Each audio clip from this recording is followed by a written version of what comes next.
వీధి కుక్కల్ని తరలించాల్సిందే, అత్యున్నత న్యాయస్థానం ఆదేశాల ఉపసంహరణకు నిరాకరణ. అంటే ఈ వీధి కుక్కలను తరలించాలి, ఇవి ఇబ్బంది పడుతున్నాయి, అవి కూడా మూగజీవాలే కదా అని ఏదైతే విమర్శ ఉందో, మరి అలాంటప్పుడు ఎక్కడెక్కడో స్టైల్గా కుచ్చుకుచ్చుగా జూలు కుక్కల్ని, బొచ్చెక్కున్న కుక్కల్ని, ఏదో ఆ బ్రీడ్ని పెంచుకునే బదులు వీధి కుక్కలనే ఆశ్రయం కల్పించవచ్చుగా. సో అది ఎవరు చేయరు. మళ్ళీ నోటికి మాత్రం స్టేట్మెంట్ ఇచ్చి కన్నీరు మున్నీరు అయిపోయి సోషల్ మీడియా వేదిక మీద హల్చల్ చేయడం తెలుసు, కానీ దీనికి ఆదరించడానికి, వాటిని హక్కును చేర్చుకోవడానికి, వాటికి ఒక షెడ్ కల్పించడానికి, లేదా ఒక షెల్టర్ కల్పించడానికి ఎందుకు చర్యలు తీసుకోరు? అదే ఇక్కడ మనం ఒకసారి చూద్దాం. గౌరవప్రదంగా జీవించే హక్కులో కుక్క కాటు భయం లేకుండా స్వేచ్ఛగా సంచరించే హక్కు కూడా ఇమిడి ఉంటుందని ఇక్కడ ఒక్కసారి సర్వోన్నత న్యాయస్థానం చాలా అద్భుతమైన తీర్పిచ్చింది. గౌరవప్రదంగా జీవించే హక్కు ప్రతి జీవికి ఉంది ప్రకృతిలో, కరెక్టే.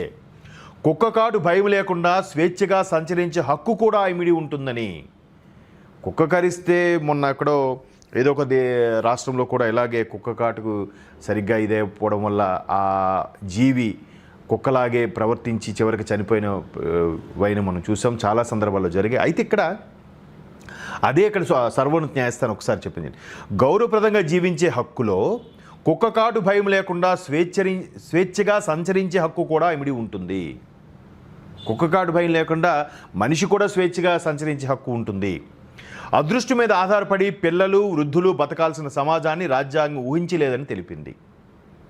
ఇవాళ పిల్లలు ముసలి వాళ్ళు బయటికి వెళ్ళారు, అదృష్టం కొద్దీ ఏ కుక్క కనబడలేదు అనుకునే పరిస్థితి రాకూడదు. అదృష్టం అనేది రాజ్యాంగం ఊహించలేదని తెలిపింది. జనసంచార ప్రదేశాల నుంచి వీధి కుక్కలను తరలించి వాటికి సంతాన నిరోధక చికిత్సలు చేయాలన్న గత ఏడాది నవంబర్ 7 తేదీ నాటి ఉత్తర్వులో మార్పులు చేయబోమని తేల్చి చెప్పింది. ఆ ఉత్తర్వులు మార్చాలంటూ దాఖలైన పలు పిటిషన్లను తోసిపుచ్చుతూ justice Vikram Nath, justice Sandeep Mehta, justice NV Anjaria ధర్మాసనం మంగళవారం పలు వ్యాఖ్యలు చేసింది.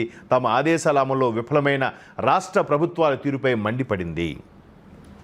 అంటే వీధి కుక్కల ఏరివేత కార్యక్రమం సంబంధించి రాష్ట్ర ప్రభుత్వాలు పెడచెవిన పెట్టాయి, సుప్రీంకోర్టు అత్యున్నత న్యాయస్థానం ఇచ్చిన తీర్పును కూడా పెడచెవిన పెట్టాయనే దాని మీద ఇక్కడ మండిపడింది. అలాగే ప్రతి జిల్లాలో ఏబీసీ కేంద్రాలు, ఇక్కడ చూడండి, భారత జంతు సంక్షేమ బోర్డు AWBI మార్గదర్శక నిబంధనలను దేశంలో అన్ని రాష్ట్రాలు ఖచ్చితంగా అమలు చేయాలని సుప్రీంకోర్టు ఆదేశించింది. ప్రతి జిల్లాలో కనీసం ఒక పూర్తి స్థాయి జంతు జనన నియంత్రణ కేంద్రాన్ని ఏర్పాటు చేయాలని స్పష్టం చేసింది. ఇవన్నీ ఎక్కడ చేస్తారు? దానికి మళ్ళీ ఒక శాఖ లేదంటే ఒక సబ్ శాఖ ఏదోటి చేయడానికి ప్రభుత్వానికి భారం పడిపోతుంది కదా, అవన్నీ చూస్తున్నాం. విపరీత ప్రవర్తన, ర్యాబిస్ సోకడం, చికిత్సలకు వీల్లేని వ్యాధులకు గురైన శునకాలకు కారుణ్య మరణాలు సుప్రీంకోర్టు ధర్మాసనం అనుమతించింది. ఈ తరహా ఉత్తర్వులు ఇవ్వడం ఇదే తొలిసారి. ఇక్కడ చూడండి, విపరీత ప్రవర్తన, ర్యాబిస్ సోకడం, చికిత్సలకు వీల్లేని వ్యాధులకు గురైన శునకాలను కారుణ్య మరణాలను సుప్రీంకోర్టు ధర్మాసనం అనుమతించింది. అంటే మితిమీరి కొన్నిసార్లు పిచ్చి కుక్కలు రోడ్డు మీద తిరుగుతునే ప్రమాదం అంటే అటువంటి వాటికి ఖచ్చితంగా కారుణ్య మరణాల కింద వాటికి చంపేయడమే కరెక్టు అన్నట్టుగా కూడా సుప్రీంకోర్టు ధర్మాసనం తీర్పిచ్చిందట. అది మూగజీవాల విషయంలో కొంత ఆలోచన ఉన్నప్పటికీ ఈ విధంగా చేయడం అనేది సరైన పద్ధతి కాదు అనేది సుప్రీంకోర్టు యొక్క అభిప్రాయం. ఎందుకంటే ఇక్కడ మరొకసారి చూద్దాం, స్వేచ్ఛగా సంచరించే హక్కు కూడా ఉంది అనేది సుప్రీంకోర్టు యొక్క అభిప్రాయం.